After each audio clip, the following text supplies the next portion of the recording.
This is the GT car of the Ferrari. And if you haven't seen the video, make sure to check it down below and the other videos, because we're gonna continue today with the other Allstar cars. And before we do that, make sure to subscribe, because you will get notified when I post the other videos of the Allstar cars and other videos of Forza Horizon in general. And let's push for the 100 subs. We're almost there, so let's keep for the triple-digit number. Let's go for the 10 likes as well. I believe in you guys that you can do that. But without wasting more time, and let's go into the car pack and find a car we're gonna take. We have done the Corvette, we have done the Ferrari, we have done the Lexus and the Porsche, but which means we only have the Mercedes, the Cadillac, and the BMW. So I guess I think I'm gonna take the Mercedes because I love the way it looks. Before we go into the race, we have to do some car sounds.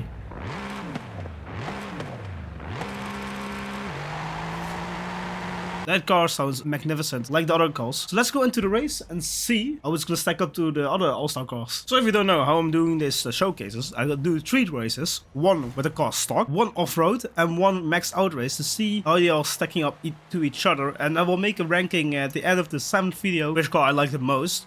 And straight away, this car is very long with the gears. I mean, it does a wheel spin, but if you haven't get that long, it shouldn't be that much of an issue. But I put some downforce because these cars come with 0 downforce for some reason. So you have to put it on manually, and it is not that quick. I mean, the downforce is strong, that I cannot deny. But the fact that it is so slow, the gears, I don't know what I have to do for that. And I have to change the gears as well. And that's not something good to say about this car. The gears are very long, because the other cars are very short gears or shorter gears. This car really is slow. Yeah, for sure, this car is very slow. Let's see in the corners how the car's gonna handle. Maybe I need some more downforce, but overall the car handles okay. It really is nice and pointy, but I mean the gears. I really have to go into first gear to even come fast, and it barely hits 200. It really is struggling on speed. I cannot even close up to the cars in front, even with. I mean, I can close up. That's a lie, but it really is a handful to drive if it comes to pushing it, because there is so much downforce, I think, on this car, because otherwise it shouldn't be this slow out of the corners. Like, come on, it takes a lot of time to go to 200. We got a nice exit here, but I don't know. I'm not a fan of the speed of this car. Oh, we can push more on the corners. That's something nice. Let's go for P5 around the outside. Ooh, we can stick it. I think I give this car a 7 because it handles great, but the speed is still lacking. I think it's for the best if we do straight away max out build. I want to see how the car is going to perform like that. So let's see the engine swap. Okay, we got the R8 engine and we got the Racing V12. That doesn't look good for the engine swaps. We got all-wheel drive, so we do all-wheel drive, and I think we should go for the Racing V12, I think, and twin turbo it. That way we know we got all the horsepower we need. Tires are maxed out already. Go for 325s in the back and 325s in the front. Space them out. I mean, that looks nice. And let's see in the front, looks good as well. Let's go into the drivetrain and see if we do not change the gears, and we only do some drive shaft upgrades. Let's upgrade the brakes as well. The suspension, we don't need to do anything. And okay, we can drop more weight than any other car to 125 kg. But it's still the same as everyone else. So the car is more on the heavy side than the other ones, because the only thing I could do was 70 kgs. Let's max the horsepower out and see the car's gonna make a lot of horsepower. I think around 1200 maybe. It's already X-Class, that's crazy. It's 1200 horsepower. No flywheel? There is no flywheel, I think, then. But in the end we weigh 1200, almost 1300 kgs, and we have 1200 horsepower. So I'm interested if this car's gonna be more grippier than before. Okay, I'm interested because now we have a whole different engine, so we shouldn't have the issue with the gears, and we got all the downforce needed. So this should be, I think, the best car out of everyone else. I mean, it hooks up here. Oh, the downforce is there. This car is I think my new favorite if it comes to maxing out. Let's see in this corner. Oh, we can go flat, but we have to lift for the other cars.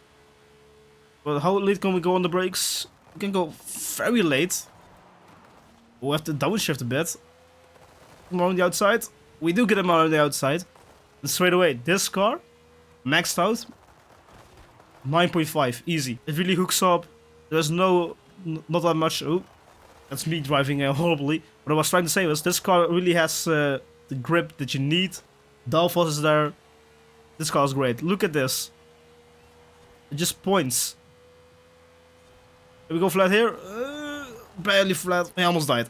That's what I'm know for sure. The car is trying to attack me. Oh, it's the Ferrari again. And the anti-lag. Whoa, this car is really crazy. And I like it. I like this car maxed out because it really shows the true full potential of what these cars can do. Even though you cannot tune a lot of things. Oh, I ran a bit wide. Wait, on the acceleration, look how it guns away out of the corner. I like this. This is a 9.5 for me, for sure. Is it my favorite car? Perhaps. I'm still debating about the RCF. Let's try to make an off-road build. So we're gonna keep. Let's go back to the old engine because we don't need that much horsepower. To keep it all-wheel drive, let's swap the tires for some off-road tires, and we'll thicken up. They are already thickened up. Let's go into the suspension and put some off-road suspension and off-road diff in. I don't think we need a lot of else to do. Maybe put off the restrictors. We get 708 horsepower. That's fine by me. Okay, we got a bit of an issue because this car doesn't have some. High top speed. I tuned the gears up as good as possible and the aero to have some top speed in the end because otherwise this car will do 250 max. And now it will do around 270. That's already maxing out. Let's see off-road if we are now better than on tarmac. And oh boy, it's a bit heavy, like always. A bit too heavy maybe, but I think that's more about the downforce than the car itself. That's what I'm saying quite a lot in these videos, is the downforce. The car is very much dependable on the level of downforce with the wings in front of and in the back. Otherwise it will understeer everywhere, or this car will oversteer as hell. Overall you can really make a nice balance with the tuning, but in this case, even with tuning, this car really is on the slower side. Ooh, I overcooked that corner. It's okay. I will give this car off-road on the way it handles currently. Still a 7. It's not that great at all, but it's still manageable. But it's not so nice as the Ferrari, for example, last episode, where it was nicely eating the bumps. Not in my opinion.